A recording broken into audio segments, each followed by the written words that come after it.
All right. I am going to record the video as well. What the hell? Why not? All right. I think I brushed my hair. I didn't. I No. didn't. All right. Here we go. Are you sheltering in place, isolated, feeling alone? Well, then you're just like us. Hit me. From Studio P in Sausalito, the home of the quarantined hit, it's time for... Succotash Shut-In, the Soundcast Stimulus Package featuring snippets from comedy... Soundcasts. And now, here's your host for this episode, Marc Hershon. Thank you, Bill Haywatt. I am indeed Marc Hershon. This is episode 213 of Succotash Shut-In, the Soundcast Stimulus Package. And, we have been playing for you Soundcast recordings, clips from shows from, we like to say around the world, but oftentimes they're just from the U.S. Today, however, we have a very special show. All of the clips you're going to be hearing are from shows from Australia. But I'm not doing this on my own because I don't know that much about Australia or Australian soundcasts. So I brought in an old friend, a friend of Succotash, a fellow that I think the last time we recorded as a co-host was, I'm going to say 2013. I'm not sure about that. That sounds about right. It sounds okay. I'd like to welcome Jason McNamara, a.k.a. Jabs, late of the Dhead Factor soundcast, which is on a very long hiatus. The Dhead. Very long. Very long. We're just waiting until we got something interesting to talk about. Well, Jabs, welcome. It's not like we haven't spoken since 2013. No, we spoke about an hour ago. We did. We spoke about 2 minutes ago because I completely fucked up recording the first take on this soundcast, but that's okay. Yeah, it's a couple of mates drinking alcohol and recording the same clip over and over again. Yes, exactly. Anyway, Jabs was the host, not the only person on the Dhead Factor. There was F.U. Josh. And who was your third mate on that? Adrian. Adrian used to turn up. The third person used to rotate. So there was Adrian at times. Aaron used to turn up as well. It's weird. F.U. Josh and myself used to be the main culprits, I like to think, because F.U. Josh had trigger points. So I knew when to throw a couple of grenades, and he knew that I was throwing the grenades, but he just can't help himself. So he has a trigger point. So you used to be able to get him to react to certain stories and give his very unpopular opinions, although people loved it. People loved F.U. Josh. So yes. And he's currently remodeling your house right now. Yes. He's ripped down all the walls and the roof and adding an extra couple of bedrooms on for us and a cinema room. So nice. Your man cave will finally come into being. Yes, finally. Jabs lives in Canberra, Australia. You got it right. See, the first time he recorded it, people, he said Canberra. Yes, that's wrong. So the second Canberra. Second take, get it right. And we have been in, as I've said, we've been in constant communication. Really, it's kind of funny through Facebook Messenger and Instagram. Jabs is a inveterate runner who keeps inspiring me to stay out there and keep running and hiking and trying to get in shape, which is great. Yeah. And this was a great opportunity as we sort of rebooted Succotash, the show, as Succotash Shut-In, to start sort of getting people interested in soundcasts or podcasts, as ordinary people call them. Yeah, bloody ordinary people with those podcasts. Everyone knows their soundcasts. Of course they do.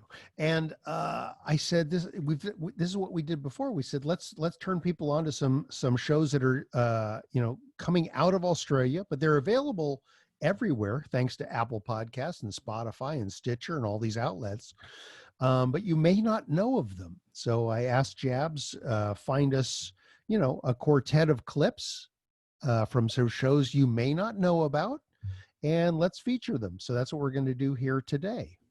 So like any good Australian, I stole a couple of these New Zealanders clips because that's what Australians do is we take all New Zealand's good stuff and then claim it for our own. You know, Russell Crowe and Pavlova and stuff like that. So. And Tiki, what's his name? Tiki Watiti? Tika Yeah. Watiti? How funny is that guy? Have you seen all these movies yet? Oh my God, he is so Hunts of the Wildebeest and What We fucking Do in the good. Shadows. Yeah, he's What so We Do good. in the Shadows. Now, do you get this TV series down there? Yeah, we got the TV series. Yeah. Oh my God, so funny. And I so mean, good. you know what he did with the Thor movie, unbelievable. Oh, so good, wasn't it? Yeah, I think I've watched it about 3 or 4 times. It's very clever. Yeah, very good. So funny. So that's what we're going to do. We're going to give you a taste of what's happening down under. And some of these names you're going to be familiar with. And some you will have no idea who these people are if you're in America or places outside Australia. And along for the ride will be Jabs, who will kind of set these things up for us and tell us a little bit about them. To get a little bit more into sort of Jabs's history in soundcasting, there was another show he did called Boganwood. So you got it right. See, you called it something else in the first time we did this. Exactly. And it was a particular favorite of mine, to the point that I literally, at the end of 8 episodes of Succotash, we featured every episode of Boganwood during one of those seasons. I think it may have been 2000, I'm going to say 15. I might be right. It's about 2015 or so. Yeah. It was. Thank you very much. Appreciate it. Yeah. So I will actually, you've told me in the episode that doesn't exist now. That's it. But it's the best kind of soundcast. I think they're called conversation in other people, two people having a conversation. But you don't have to always record them. That's right. But Boganwood still exists in the ether, and I'll put in a link to it. But just briefly, give us a thumbnail of sort of what the Boganwood experience was. So the Boganwood is kind of a satirical look at the kind of underbelly of, I wouldn't just say Canberra, of Australia.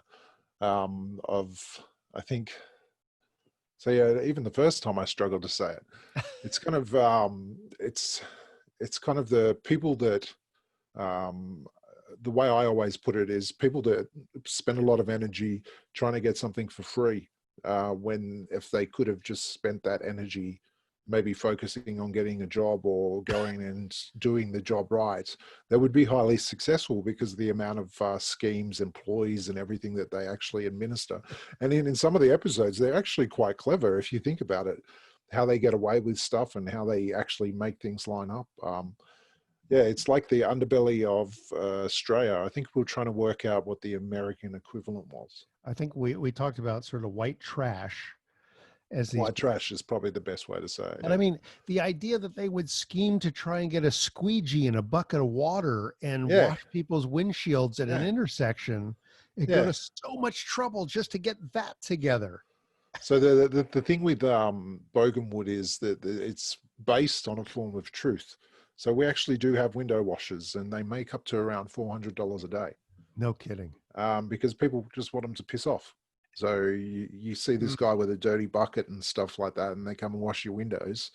Epi213 used to tell the story all the time because he always drives up to the lights and stuff in the city, and they'll come up, and if you say no to them, they still wash your windows. So to make them piss off, you've got to give them whatever change or money that you have and say, go away, go away, go away. And so it's a good scheme. Now there's people that have been discovered or uncovered in the States that they're just perfectly normal citizens. They actually have jobs, and yet they will come home from work. They will get into their sort of scuzzy homeless clothes, and they'll go out and they'll sell bags of oranges at the freeway exits. They will wash people's windshields. I mean, is this sort of what the Bogans do, or is that kind of? I suspect so. I suspect that they're not as hard up as they kind of insinuate. I suspect that, so the Bogans, it's a bit of a running joke in Australia of people that abuse the system. So you used to get paid to have children in Australia. So really? they used to call it the big screen TV incentive. So for every kid that you had, you got $5,000, and instead of people putting that towards their kids and helping them grow up, they were going out and buying big screen TVs. No kidding. So it's that kind of mentality of you get something for free, so why not abuse it? Now But we know there's an ounce of truth in there. We know nothing about that in America. No. People do not operate like that. No, we don't work into the we don't abuse the system. No one ever does. Not at all. Not at all. So we've got a rack of shows, as I like to think of them. This particular episode will be featuring I Don't Know About That, Tony Martin's Sizzletown, Unravel True Crime, Snowball, and Batuta Weekly News Bulletin, one of my favorite titles of all time. Let's go. Also, we are sponsored by Henderson's Pants, by the way, so please stay tuned for our commercial when we get to that. Henderson's Flying Jodhpurs is our sponsor this week. But before we get to that, let's do a couple of clips. And Jabs, tell us about I Don't Know About That. All right, so it's Jim Jeffries is the host. Jim Jeffries, I don't know if you've heard of him over there. You know, absolutely. He's somewhat, used to watch his comedian. You know, Comedy Central show that he had recently. Guns. He loves guns. He loves that Americans have guns. I used one of his jokes with my father-in-law once, because my father-in-law lives out on a farm in Canada, and he said, "Why wouldn't you have the right to defend your family and have a gun?" And I said to him, "Look at me and imagine a rifle in my hand. Would I hurt myself or would I protect myself?" And he looked at me and he said, "Yeah, chances are you'd hurt yourself." I said, "Exactly. So that's why there should be gun control, because I'd be dumb enough to shoot something else, not shoot the actual robbers." Or yeah, it's just not a mentality that we can get. But that's what he's famous for. And also getting punched in the face at one of his shows. Yes. Yeah. And he's been successful after that. So this show, he's actually got a couple of people with him. They sound like Americans to me on these clips. Yes. So I assume he's recording this over here. Yeah, he's still over there. I think he's an American citizen now. Yeah. He went over there and became a citizen. Yeah. So Kelly Blackheart and Forrest Shaw, they bring up topics that he kind of doesn't know that much about, and then he kind of waxes on about them. Yeah. So the concept of the show is that you've got to. They ask him a topic. So, for instance, the clip we're about to hear is about the moon landing, and he's got to tell everything he knows about the moon landing. And they bring in an expert, and they bring in the two hosts, and he gets ranked out of 10 by all three of them, and then he gets a title at the end of it as to how successful he was at that subject. But in typical Jim Jeffries fashion, I would say. Nice. Let's give a listen to I Don't Know About That. Shampoo. How is it made and what does it do? Wood. What's that made out of? You probably don't know. All this might be answered on I Don't Know About That with Jim Jeffries. All right, let's start the show. We have a guest, as we always do. Me and Jack don't know anything about the guest or anything about the topic. Kelly and Forrest do know about the topic. Mm-hmm. I am going to say everything that I know about this topic with a few questions from Forrest. Yeah, well, first let's introduce our guest. Please welcome to the show, Dr. Kevin Peter Hickerson. All right, see, I'm already in the lead here. Every time I have to ask questions to people, because if you were just called Mr. Kevin Peterson, is it Peterson? Kevin Peter Hickerson. Peter Hickerson. All right, Kevin Peter Hickerson. I'll just call you Kevin. Dr. Kevin. Do you like Doctor? Do you call it Dr. Kev? Would that be a thing? That would be your TV Dr. name, Hickerson? like Dr. Drew, right? Because his name's Andrew, in case anyone didn't know. That's how that works. Okay. Yeah. And Dr. Oz, he's probably got a first name. Oswald. Is he Oswald? No, I think Oz is his last name. To be fair, I probably should have called other people doctors on this podcast already, but I didn't. Yeah, there's probably a guy from Princeton. Yeah. he was probably a doctor. The guy who knew about the post office, he was probably That's a the doctor. guy from Princeton. Yeah, he was a doctor. That's The guy with the Olympics, he would have been a doctor. He might have been. He was a professor. He might not have been a doctor. Just because you're a professor doesn't mean you have a doctorate. But I think that. I mean, if any of them had given you the doctor title, you would have used it. Sure, they might not have. It's not your job. They to also Google might it. have been like, what have we gotten ourselves into? But, in okay, this but podcast? if Kevin isn't a medical doctor, I always find those ones weird. I know it's a real thing. I know you've got a doctorate, but I've been on airplanes where they go, "Is there a doctor on the plane? Do you still pipe up?" Somebody's like, Doctor of Philosophy here? And you're like, this is not going to help. Yeah, has anyone got a dilemma? You can't live, laugh, love your way out of a fucking heart attack. Is anyone having an existential dilemma that can help with that? I was once on a plane from Los Angeles to New York. From Los Angeles to London, or I don't know which way I was going. I think I was going to LA from London. Unnecessary.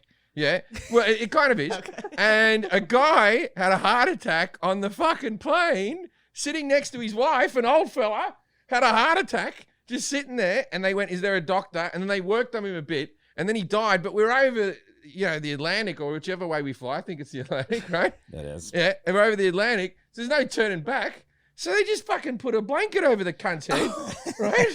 Right? They just put a blanket over, and his wife had to sit there the whole time. She just kept on reading a magazine, right? And Wait, she wasn't crying? She was crying a bit, but it's a long flight. She took a meal, right? And there was another bloke. Who had nothing to do with the couple. The old fella was sitting in the middle. He just had to sit next to a dead bloke, right? The whole thing. Now the rest of us. Well, what else are you gonna do? Shove him out the plane? Oh no, you can't. Yeah, you can't put him in the overhead. Everyone takes too many bags on. Right?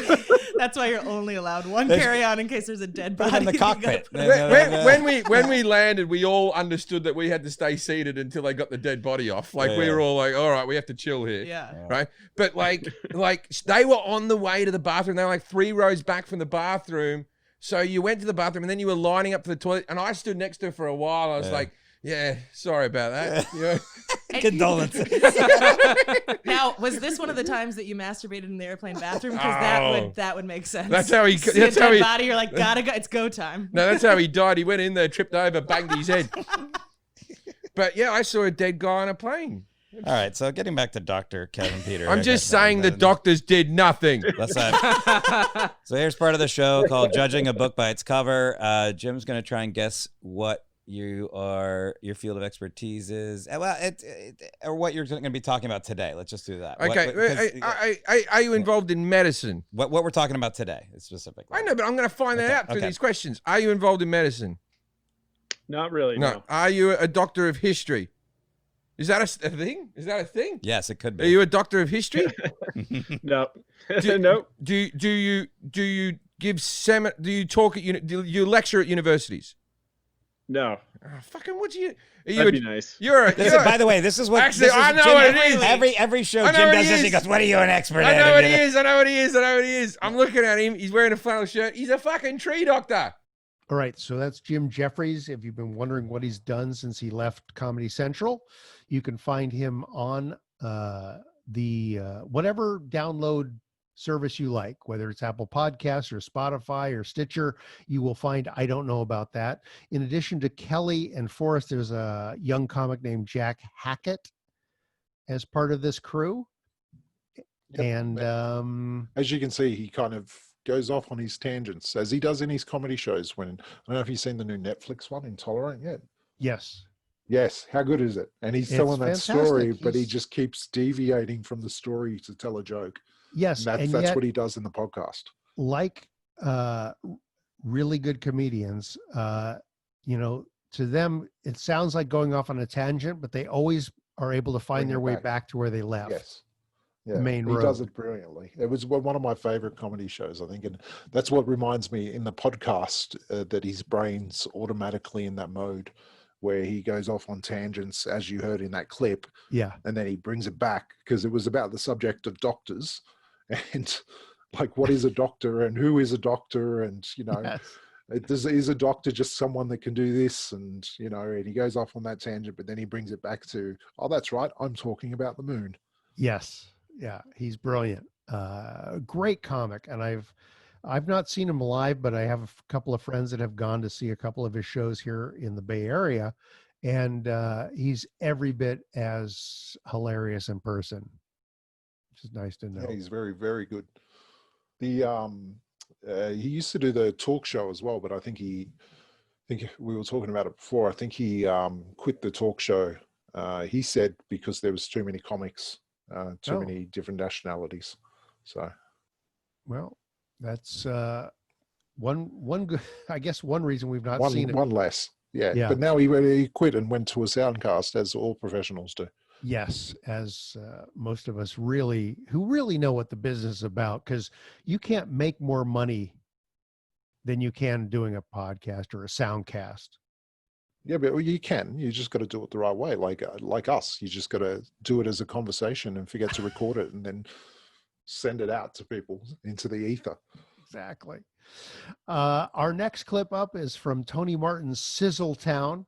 The description on their website says offensive tweets, lockdown frustration, and coronaspiracies galore.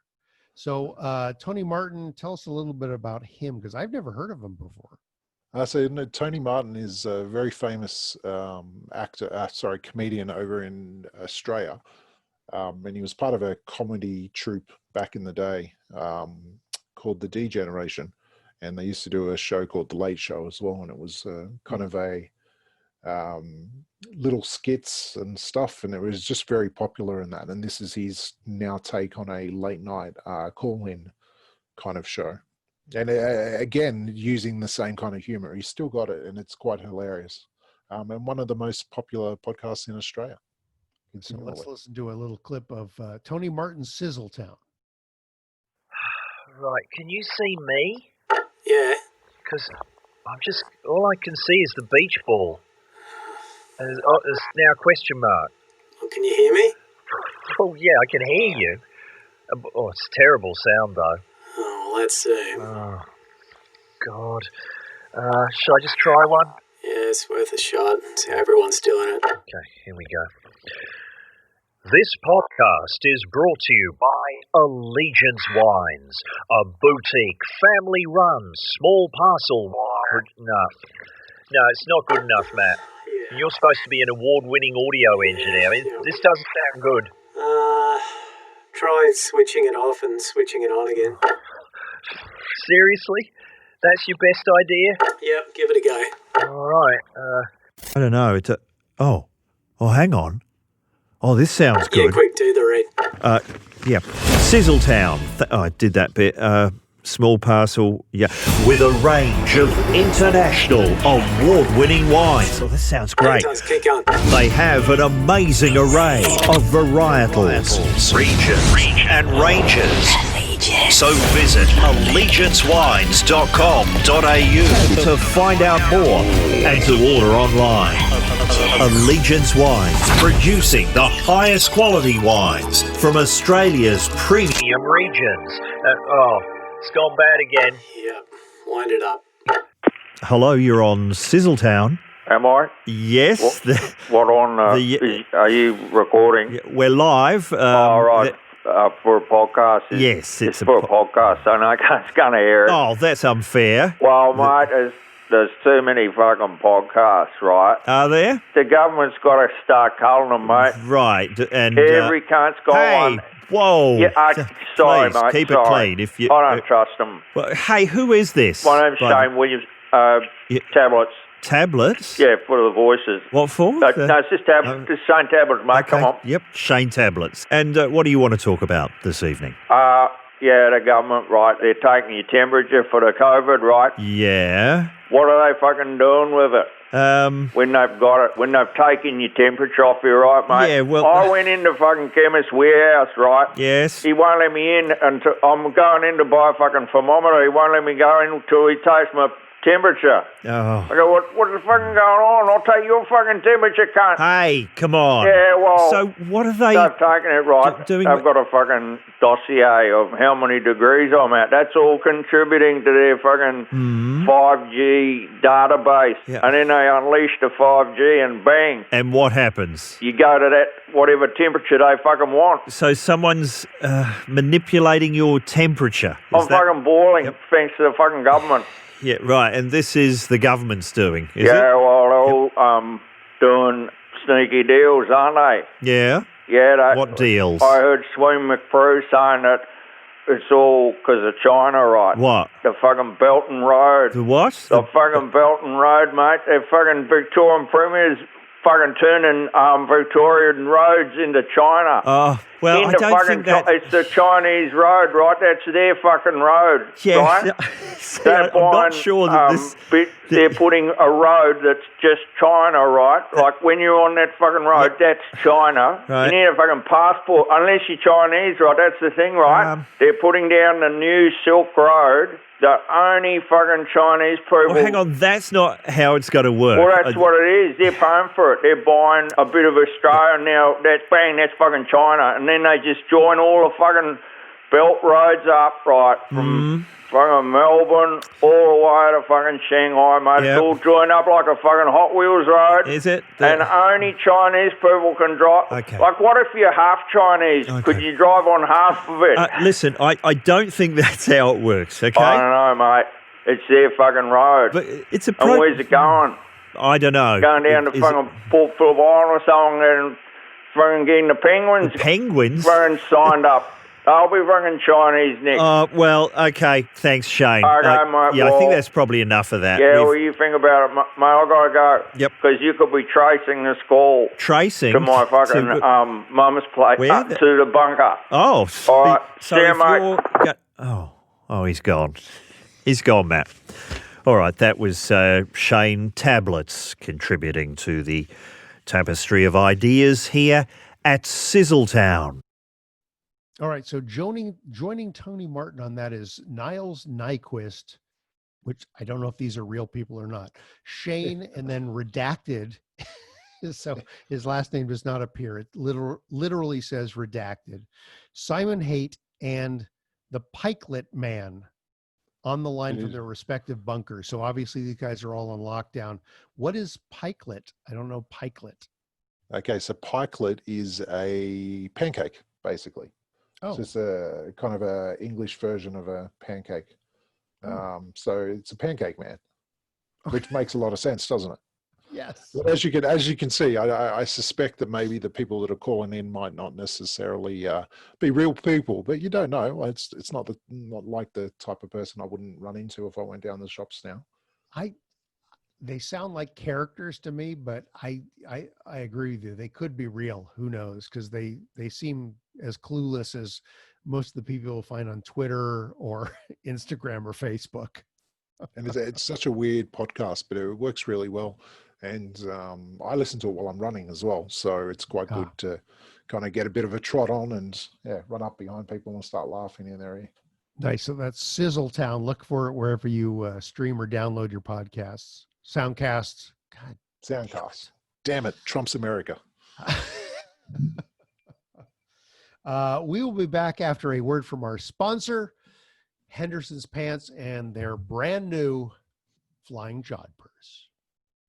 Friends, if the high cost of air travel is getting you down, then the all-new Henderson's Flying Jodhpurs should have you as high as the proverbial kite. While these sharp new business casual pants can't actually imbue you with the power of flight, slipping them on is practically the next best thing to getting there, wherever there happens to be. Never again be hassled by a jumbo-sized seatmate or a perfumed matron stinking up your space, or suffer seats that are crammed so close together that they make a body bag look roomy. With Henderson's Flying Jodhpurs, you get to put the world on hold. And by hold, I mean that's where you'll be flying from now on, in the cargo hold. Our patented flyers are specially designed to make air transport superbly comfortable, whether you're in a pet carrier, cardboard box, or wooden crate. With plenty of extra padding, it's like having your own first-class seat. Henderson's custom-fitted flank tanks hold enough breathable oxygen for you to survive a flight from Shanghai to Timbuktu.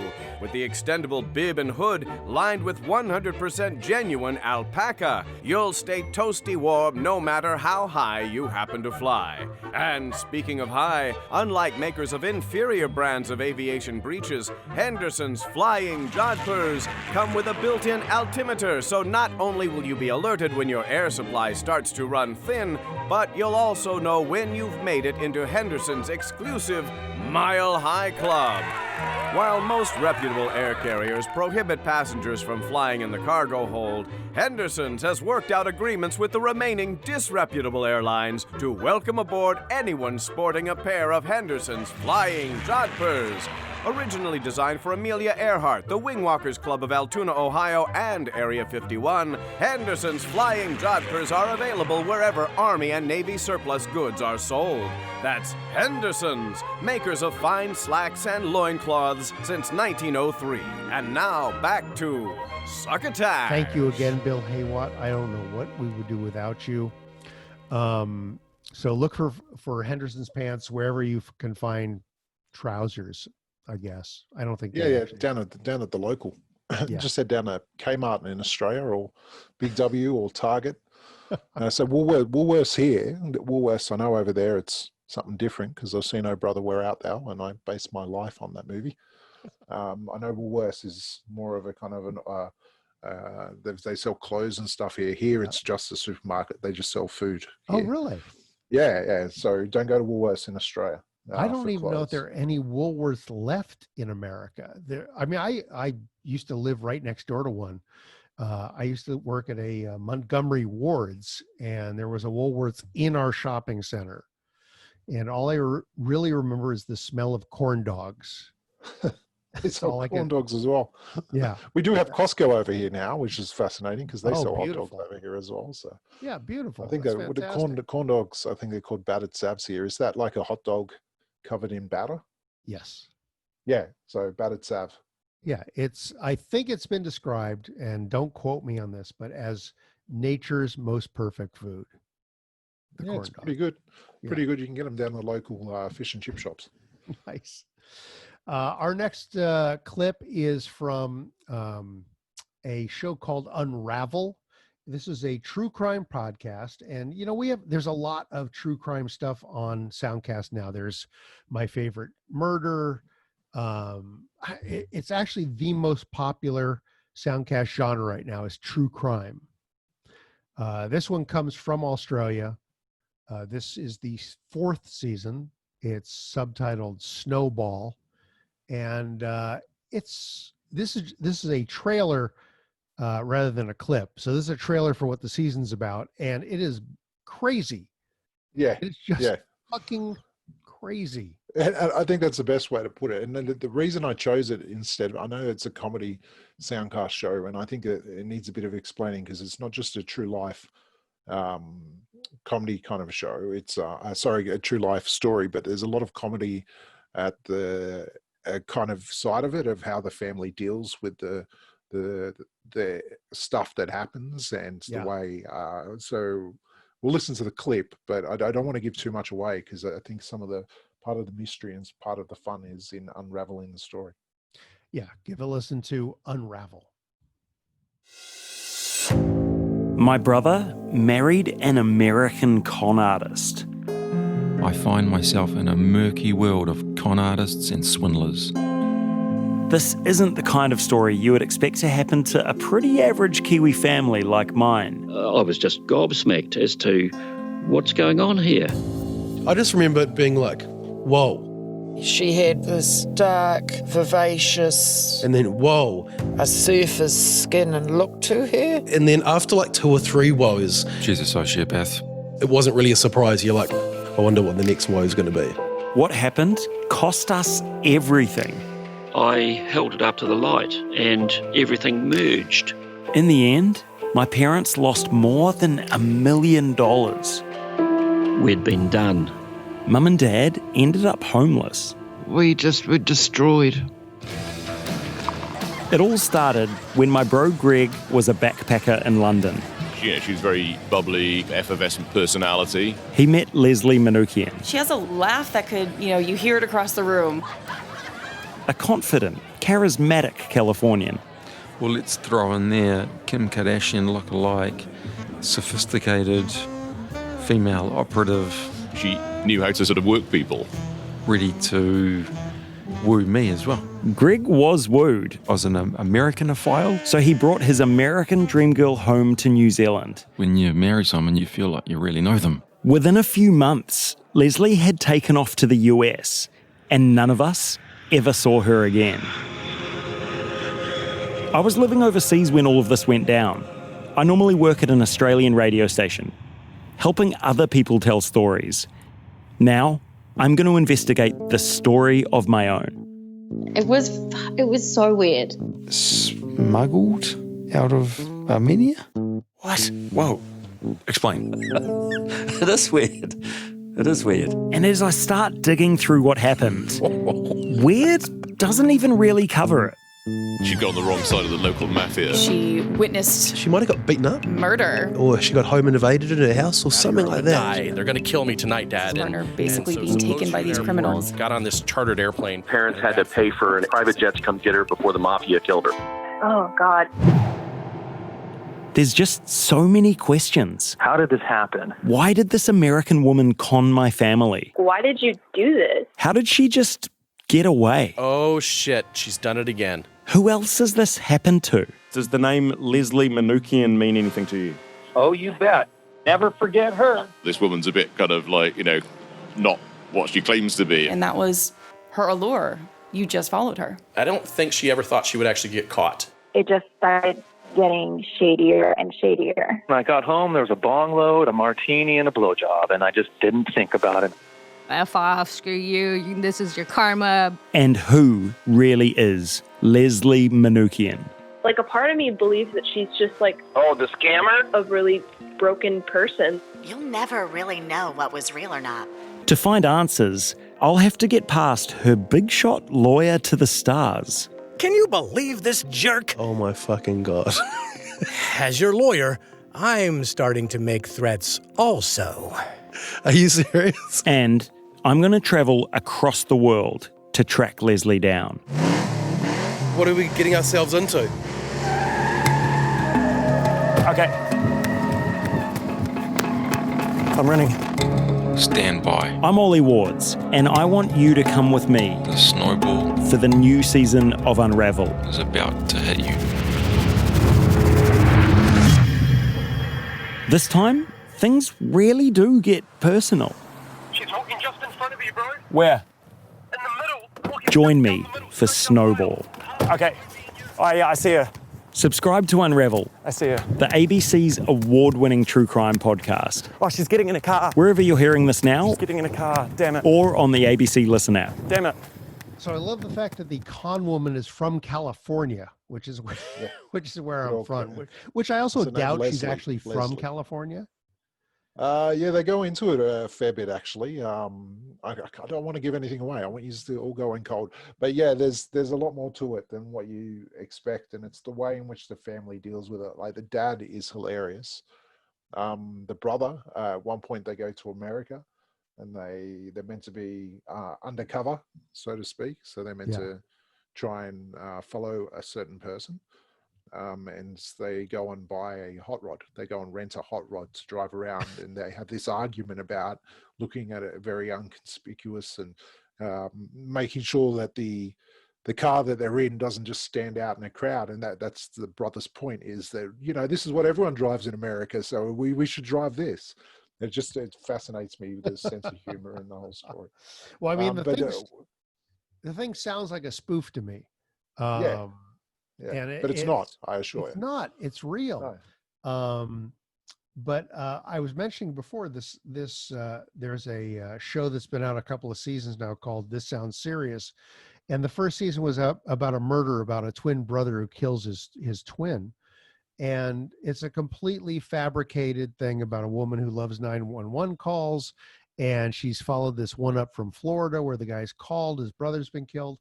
And it is just amazingly good spoof. And this feels like that to me, but it's actually real. Yeah, and Ollie is quite popular over in Australia because he's part of a radio station called Triple J. And he does investigative. Yeah, Ollie Wards, and he does investigative reporting. And that's where he kind of thought, well, maybe people would like to hear this story as part of my life, and it gets fascinating. But you can actually reach out to him on Twitter as well. He had a chat with me about his show, so I suspect that he'll talk to other people. I'm a nobody.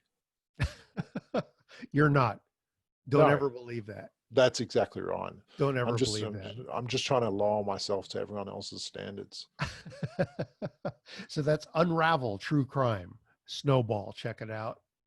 Our last clip is from, and again, my favorite title. I can't think of anything I've ever loved more than Batuta Weekly News Bulletin. The Batuta Weekly News Bulletin. And you swear to me this is a real place, Batuta. I'm not going to put my hand on my heart, but Batuta is a ghost town within the locality of Birdsville in the Shire of Diamantina in the Channel Country of Central Western Queensland, Australia. The last permanent resident, Sigmund Ramanko, died in 2004. So they tell me it's a real place, but And apparently still reporting news. Yeah, it's still reporting news as well. Yeah, which is fascinating. I love the fact that on their website they say quite popular with the subscribers that can't read. Yes, the Batuta Weekly Bulletin. It's a great. They do the weekly bulletin, and they actually do interviews. But the problem with the interviews is they might be a little bit too Australian, because the whole cricket thing, like they do cricket stars and stuff. Okay. And I think I mentioned to you before, the Americans wouldn't understand what cricket was, but I'll give you a point of reference. The original Ninja Turtle movie. Sure. Where Casey Jones picks up his cricket bat. His cricket bat, yeah. His cricket bat. That's exactly right. So that's just the Or drawback those to- of you who love Shaun of the Dead. Yeah, Shaun of the Dead. Yeah, Right? that's They use exactly a right. cricket Yeah. bat in that. Yeah, you use it. Yeah, but they're English and they can't play cricket. They're terrible cricket players. Australia beats them all the time. All right, let's give a listen to the Batuta Weekly News Bulletin.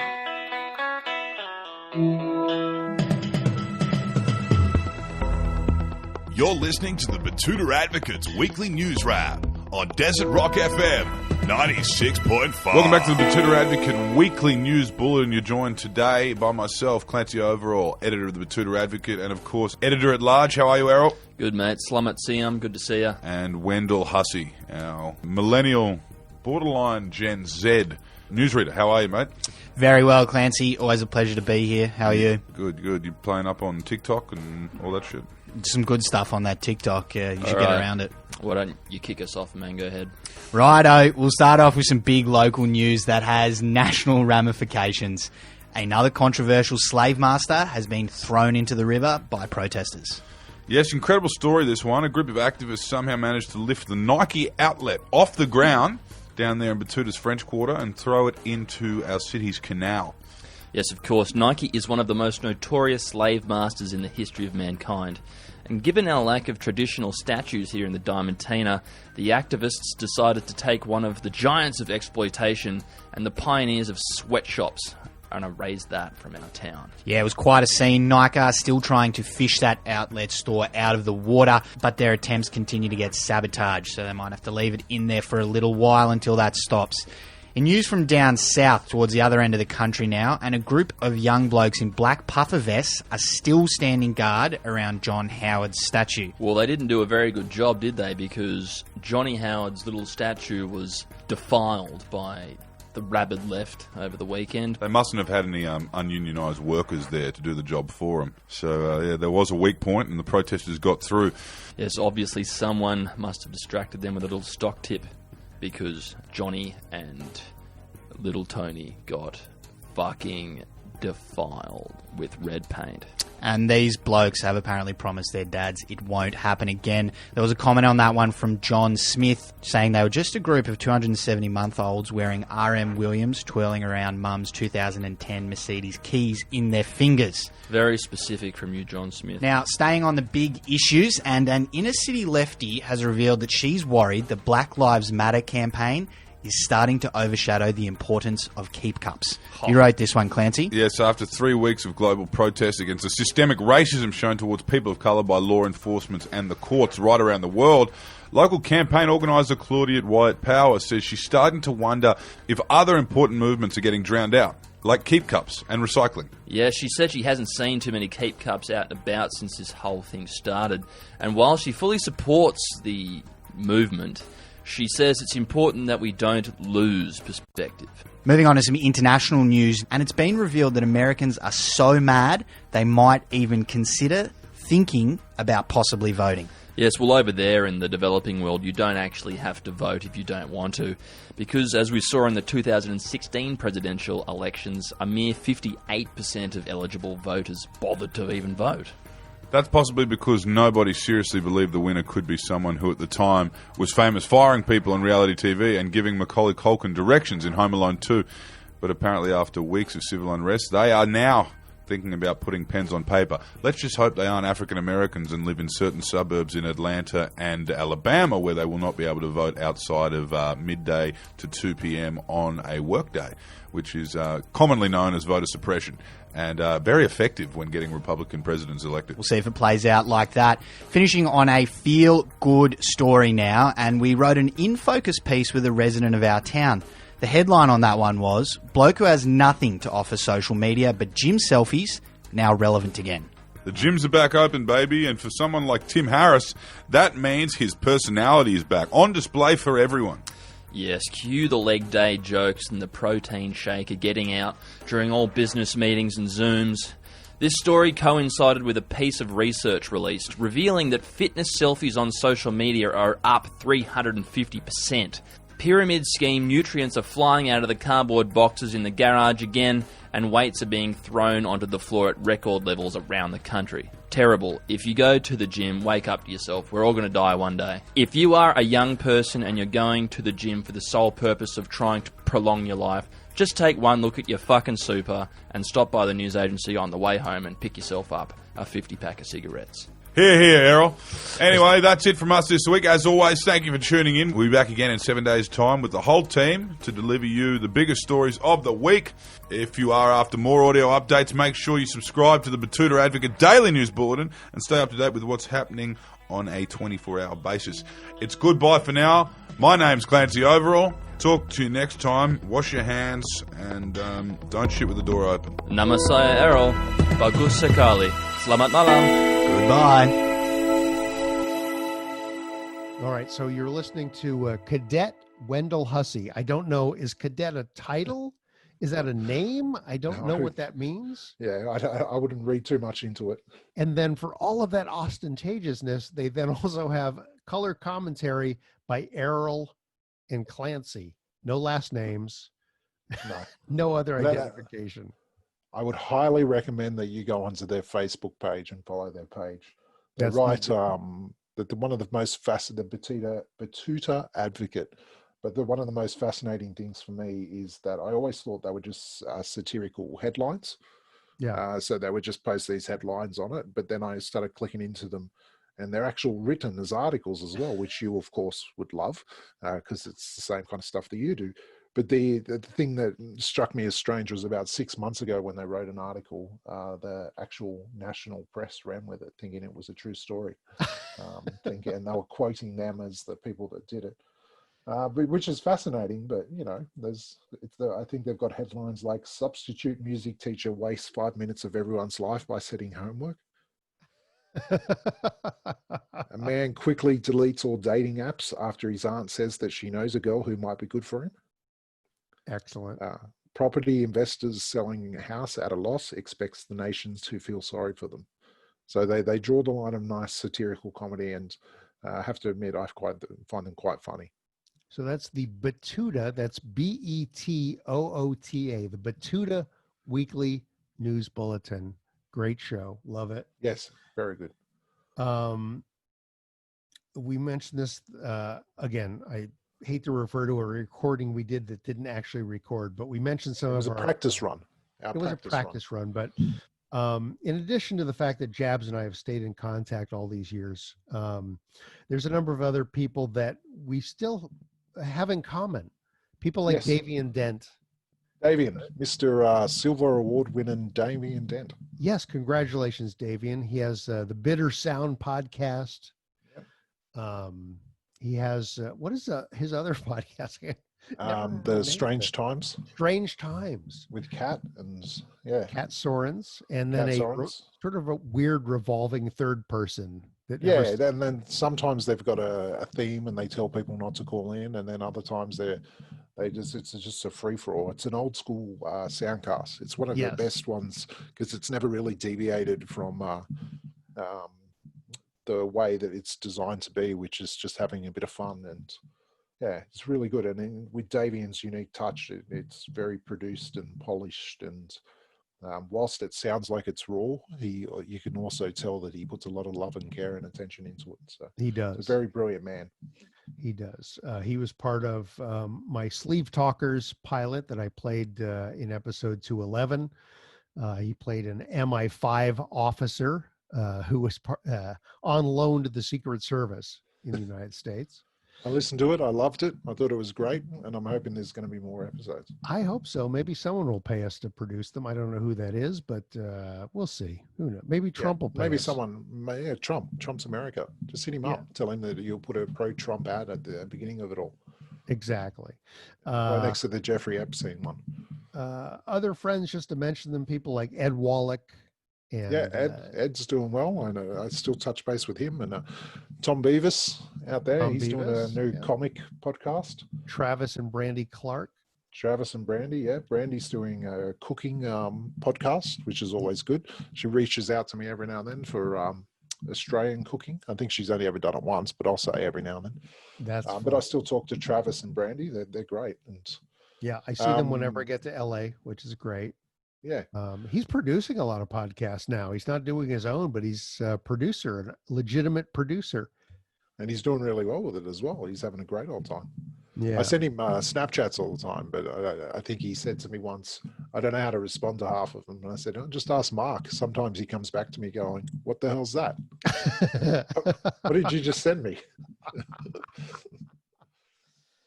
Tom reached out to me recently. He wanted me to find a toy called Bluey for him.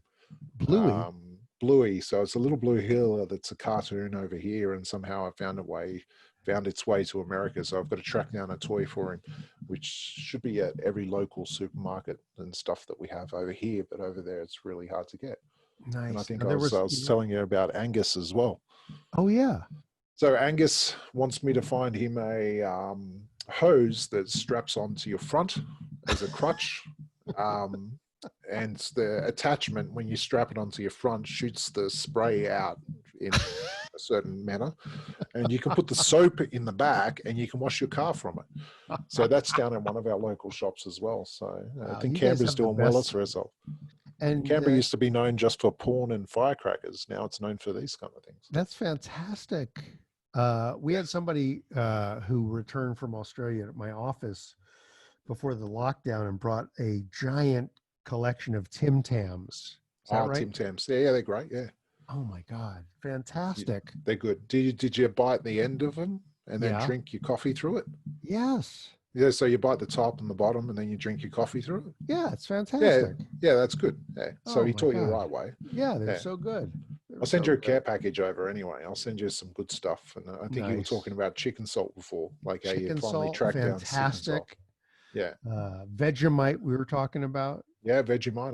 I'll send you some of that stuff over, and you can tell me to stop sending it well, after you taste it.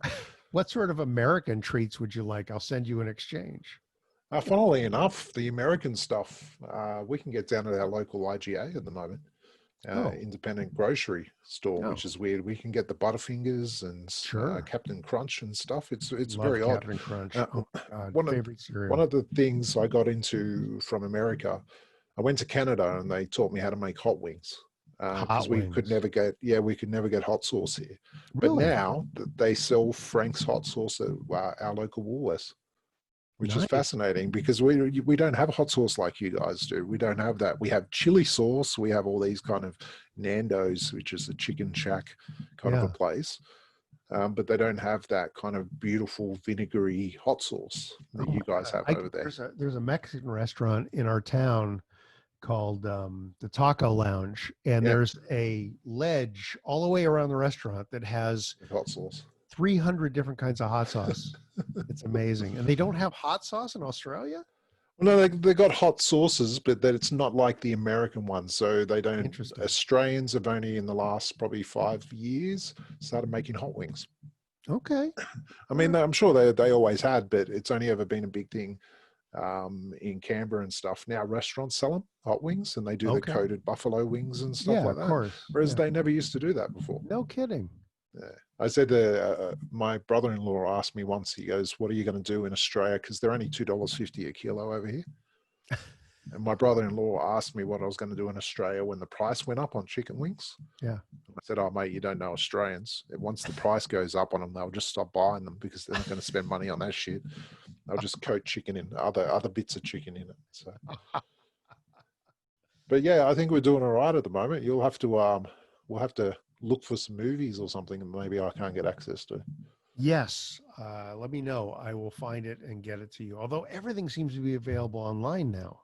Yeah, except for, as I said, I listened to your 200th episode and Phil, I reached out to ask him about his documentary. Phil Ernest, yeah. Yeah, I didn't want to. The truth is out there. His conspiracy. Yeah. So I'll track that one down. I will get you a copy. That I have.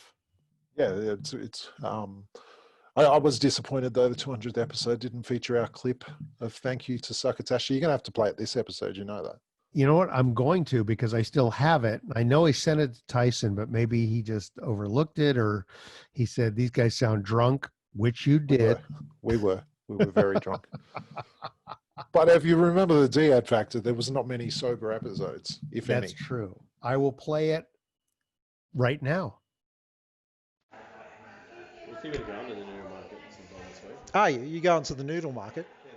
Happy 200th episode to Succotash. This is Jabs from the Dhead Factor. And Epi Josh. And Jesse. Also known as Hefe. And Hefe just had to think about who the fuck he was. Yo, Hefe. Also, we're here at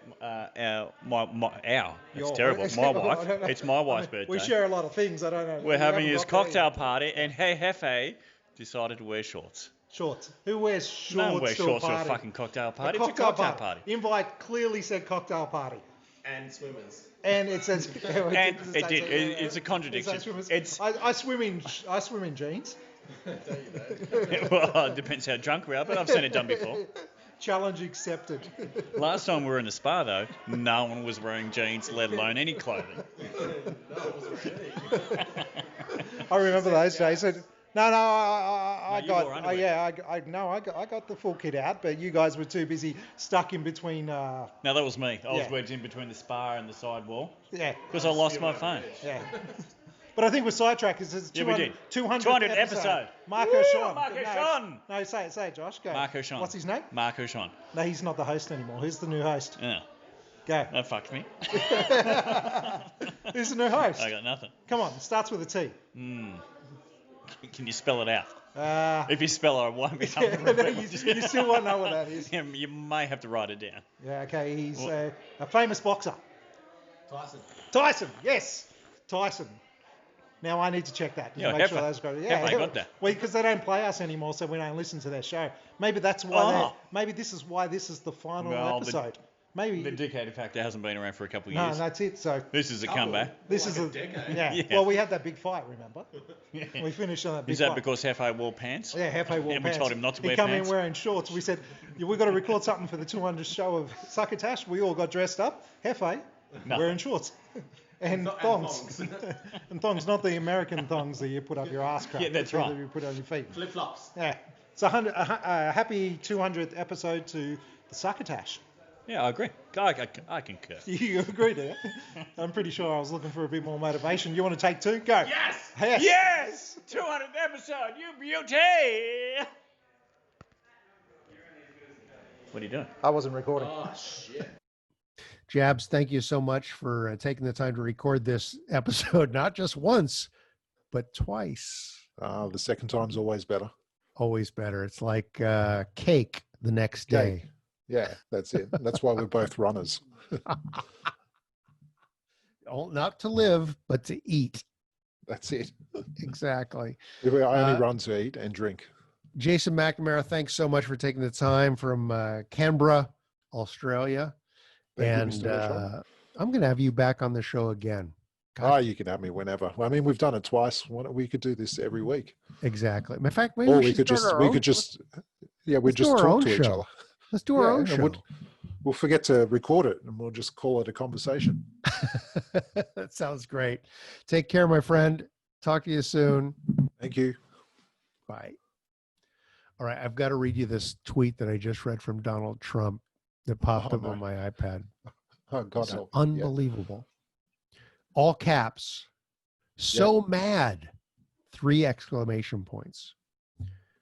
Pentagon abolished Confederate flag today.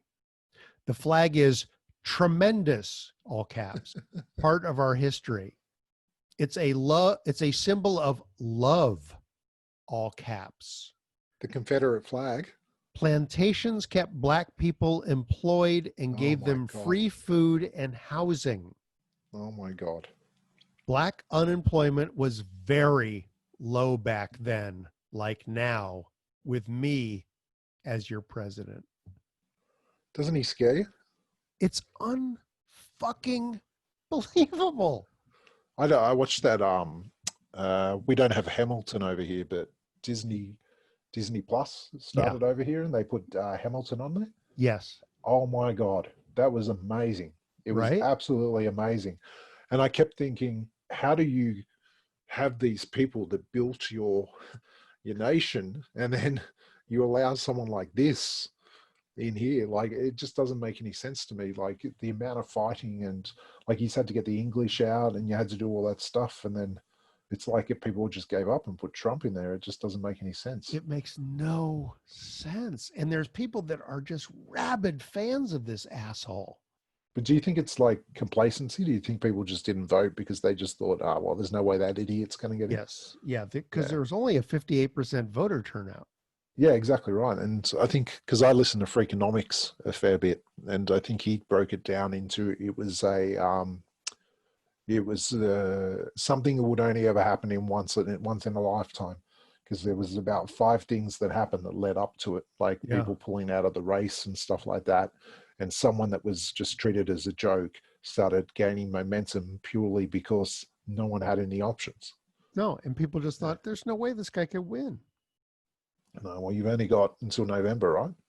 Oh, I hope so. Unfortunately, the amount of lives lost because of this COVID thing is unacceptable. I mean, they've now lost more people than were killed in World War I. Yeah, I heard that. How many are you losing a day? 300 or something? It's gotten worse.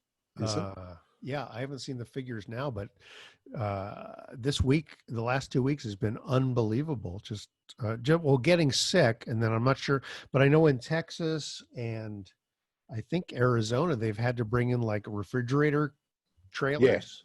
Yeah, they bring over. Yeah, then the ice skating rings and stuff. That's what they had to do in England as well, which is and it's just and the fact that people won't wear a mask is like, what the it fascinates you, doesn't it? Because the football, rugby league came back, and I'm a big Raiders fan, as my Facebook tells you all the time.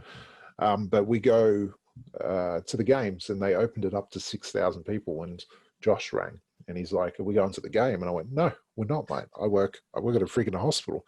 We're not going anywhere near people. We're not going near a crowd." A day before the game, they dropped it back to 1,500 people, and everyone had to sit 4 seats away from each other and stuff like that, because they're just like, the outbreak in Melbourne was purely because of the Black Lives Matter thing, which, don't get me wrong, is an important subject. Yes, but you know, again, there's like, wear masks. What are you thinking? Yeah, there's a way that you can show your support without putting people at risk. So yeah, we're up to now traveling back from Canberra, from New South Wales. We're urging everyone to keep up to date on the latest COVID-19 situation. So New South Wales is the surrounding area. Yeah. Is the only one that comes through, and Victoria is the one next to New South Wales.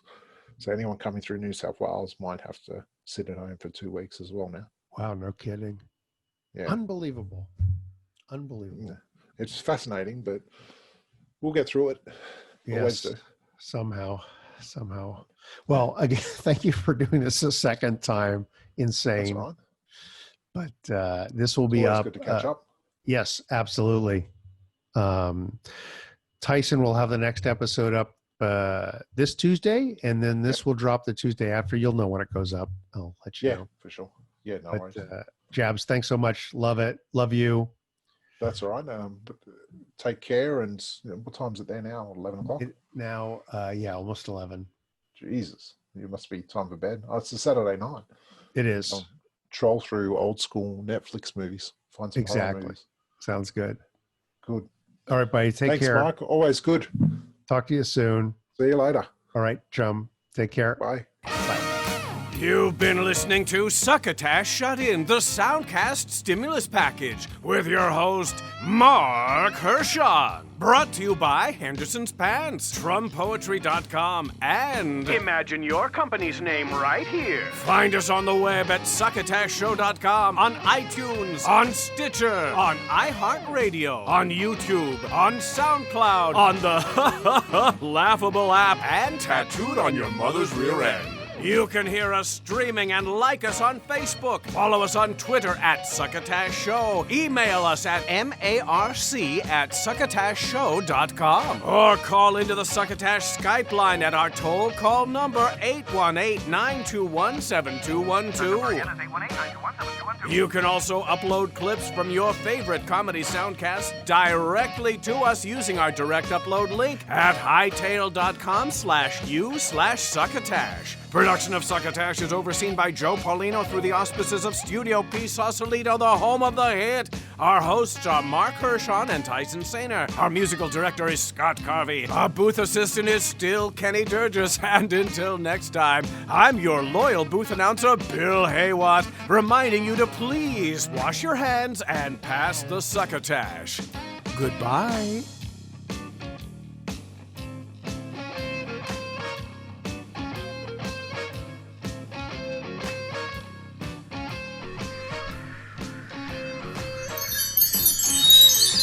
This has been a Succotash Patch production.